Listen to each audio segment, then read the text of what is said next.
It's a great day. This is a day that we've been planning towards for many months, and so I'm so pleased that so many of you have been able to take advantage of the inspiration that Nigel is going to be bringing to us today. I'd like to welcome you all, and in particular to welcome Minister Susan Close, who's made extraordinary arrangements to be with us this morning because it's actually a parliamentary sitting day and it hasn't been easy for her to spend the time with us. But we're so pleased that you are able to be here and to hear directly from Nigel this morning. And Junction Australia is delighted that we've been able to work so closely with Together SA to pull this together. Together SA are going to play a lead role into the future in terms of collective social impact across South Australia, and so it's fantastic that they've agreed to facilitate the day for us. So thanks so much, Sandra, and your team for being a part of that. I'd also like to acknowledge that the City of Playford has been a sponsor of today's event, and so sponsors are incredibly important to make these sort of days occur. There are costs, obviously, in bringing international speakers and making things happen, so we appreciate their support, along with the Department of Communities and Social Inclusion and the Department for Education and Child Development have also been generous sponsors of today.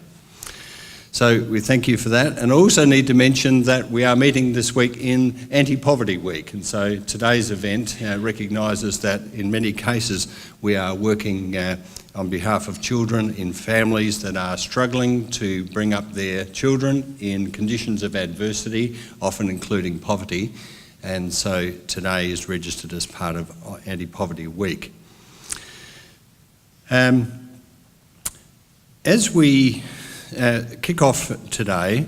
I just need to say that Junction Australia is delighted that Nigel has accepted our invitation to come and share some of the unique insights that he can bring to South Australia at this critical time when we grapple with the complex challenges of improving life outcomes for South Australia's children. And so that whole theme of protecting the state's children is an area of high alert that I think many in the room here have been aware of for some time. And as you're aware, with the context of the Royal Commission report coming down only in August, and the government looking to take directions as a result of that by the end of the year, having Nigel come at this critical time in October is absolutely amazing that Nigel's been able to accommodate our request. So I can say that Junction Australia is very committed to contributing to the safety and wellbeing of children and young people, and to building the capacity of families and communities to provide nurturing places and hope-inspiring experiences, and we are ready to continue to play our role, whether it be in the leadership of events like this or in the engagement with communities and families to strengthen each of those to gain the outcomes that we all, I'm sure, would desire for South Australia's children. It's been our privilege to engage Nigel Richardson. Nigel is a globally conspicuous leader in the area of child protection, and we're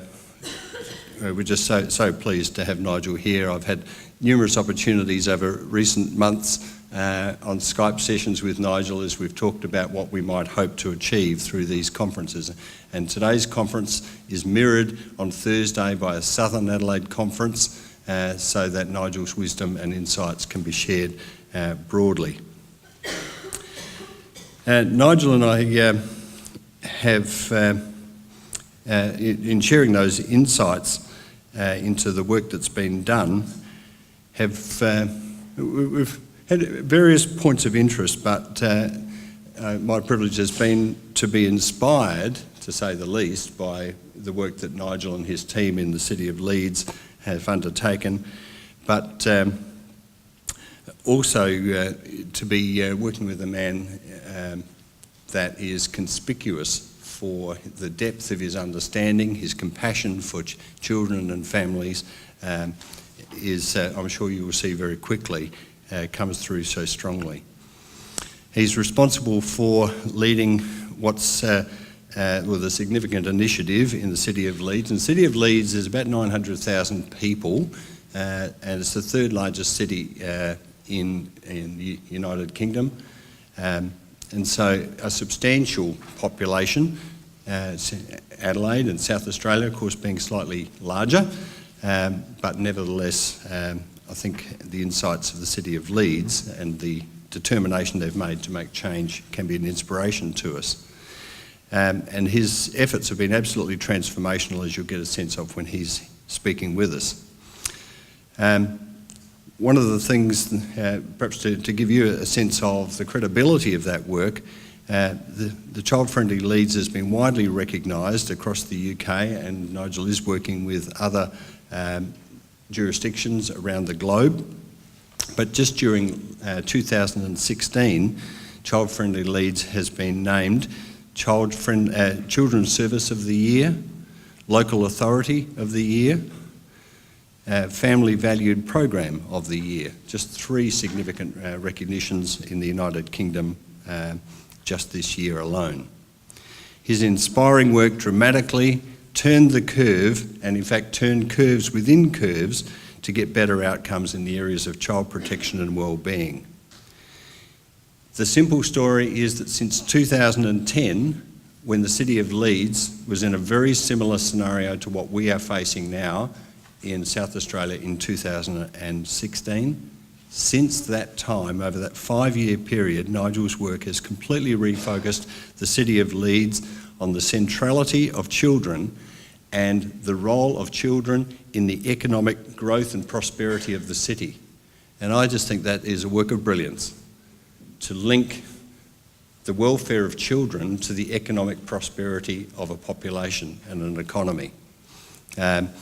Because children they're critical roles, and if they're not going to school today, then how can they be economically contributing and socially strengthening the fabric of a society? And so the City of Leeds has understood that and responded to that. The opportunity we have today is to listen and to understand and to be inspired by how the City of Leeds went about fundamentally changing the way that they engage with and care for children. In doing so, we need to consider how these initiatives may apply to South Australia and how they might complement the recent findings of the Child Protection Royal Commission and help us to forge forward with confidence and determination that every chance will be given to every child in South Australia. Junction Australia will certainly be taking the opportunity to learn from Nigel's knowledge and experience, and we'll be seeking to apply these insights to the programs that our organisation provides and to the various collaborative initiatives that we both lead and participate in, which focus on increasing opportunities for children to not only be safe but to thrive.